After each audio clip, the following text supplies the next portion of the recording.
When you think of the Berlin Wall, you probably picture a simple concrete barrier, right? Well, it was so much more than that.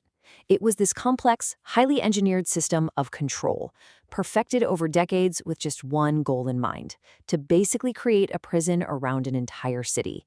So how on earth did this urban fortress actually work? Seriously, just try to imagine this. You wake up one morning, and the road you always take to work, it's just a dead end now. Your family, who maybe live just across the street, well, they might as well be in another country. A single city, just bam, suddenly and violently split right down the middle. That was the actual reality for people in Berlin back in 1961. So to understand how we got there, you have to realize that before the wall, post-war Berlin was this incredibly strange place. It was one single city, but it was living in two completely different worlds. Okay, so after World War II, the victorious powers carved up Berlin. The Soviet zone, that became socialist East Berlin. The western part, well, for all intents and purposes, it was part of capitalist West Germany. So you had these two massive competing ideologies, two different currencies, two totally different visions for the future, all crammed together in one city, sometimes separated by nothing more than a single street. It's wild to think about. And the crazy thing is, these two worlds were constantly mixing. I mean, people were crossing this open border every single day. You'd have East Berliners going to the West to work for better pay, and then West Berliners would just pop over to the East for, say, a cheap haircut. It was this totally bizarre, almost surreal coexistence. You know, Western consumer goods and shiny cars right next to stark socialist architecture. Yeah, but this strange, open situation, it just couldn't last. And then it happened. On August 13th, 1961, Berliners woke up to a city that was sealed in two. The division wasn't gradual, it was sudden, it was brutal, and for a long, long time, it seemed permanent. And I mean, it happened incredibly fast. This wasn't some slow, gradual thing. Literally, one day, the border is open. The very next morning, it's sealed. Fences, barbed wire, armed guards, they appeared overnight. And then, just a few months later, the first concrete sections of what would become the wall started going up. Now, the official story from the East German government was that this wall was a protective barrier, to keep the corrupting influences of the West out. But come on, the reality was clear to absolutely everyone. It was built for one reason: to stop their own citizens from fleeing to the West. This wasn't a wall of protection, it was the wall of a prison. And this new reality, it wasn't just about politics or economics, it was deadly. To really, truly understand the human cost of this barrier, we need to talk about one of its earliest and most tragic victims, a young man named Peter Fechter. So, it's just over a year after the wall first went up. Peter Fechter and his friend Helmut, like so many others, are dreaming of escaping to the West.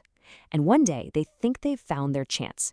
They spot a house that's literally become part of the border wall, but the authorities had forgotten to brick up one single window. This was it. They knew it was now or never, so they go for it. They jump from the window, scramble over the first fence, and just make a mad dash across the open ground. But they were spotted almost instantly, and the guards opened fire. Miraculously, through this hail of bullets, Helmut actually manages to scale the final wall and get to freedom. He looks back and sees his friend Peter, frozen for just a second before making his own run for it. But just as Peter jumps to climb the wall, he's hit. He just slumps down, falling back into that deadly strip of land. And for 50 agonizing minutes, Peter lay there bleeding to death at the base of the wall. People on the western side, including the press, they could see him plain as day, but they were totally powerless to help. The Eastern guards, they just refused to approach him.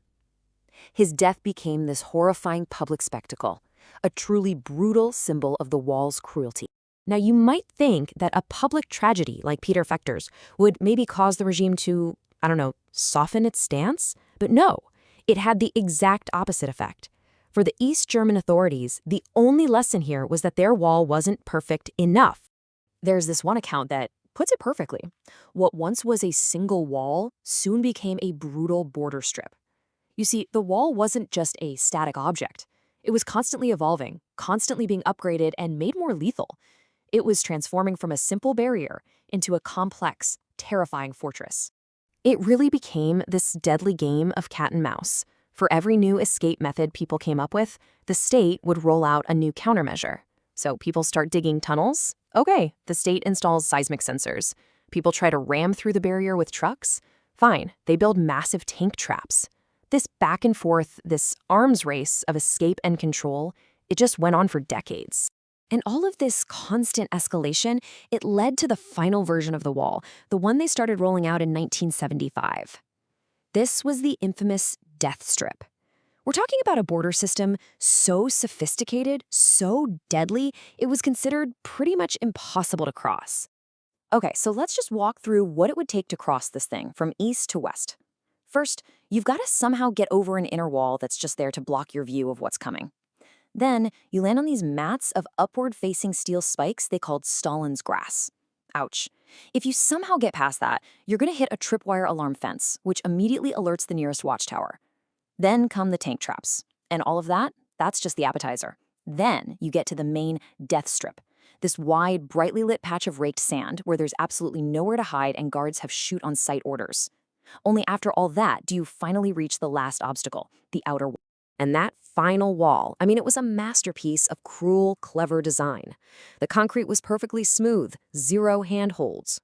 And the top, instead of barbed wire, which you could maybe cut or throw a blanket over, it was crowned with this wide, round asbestos pipe. The logic was just brutally simple. You can't get a grip on a smooth, round surface to pull yourself over. It was designed to be the final, unclimbable obstacle. But here's the fascinating thing. The very design that made the wall so brutally effective from the east had this completely unintended consequence on the western side. It ended up creating this powerful, really visible symbol of the two worlds it divided. The difference between the two sides was just night and day. On the eastern side, you had this stark, gray, intimidating face of concrete. It was the perfect picture of state control. But on the western side, that same smooth surface became a canvas. It was covered in graffiti, incredible art, messages of protest and hope. It became this vibrant, constantly changing art gallery, a symbol of free expression that was basically a giant middle finger to the regime that built it. So you see, the Berlin Wall was so much more than just concrete and wire. It was a complex, brutal machine of division. And yeah, the physical structure came tumbling down in 1989, which was amazing. But it leaves us with a much deeper question, one we're still dealing with today. You can tear down a physical barrier, sure, but how do you remove the walls that get built up in people's minds?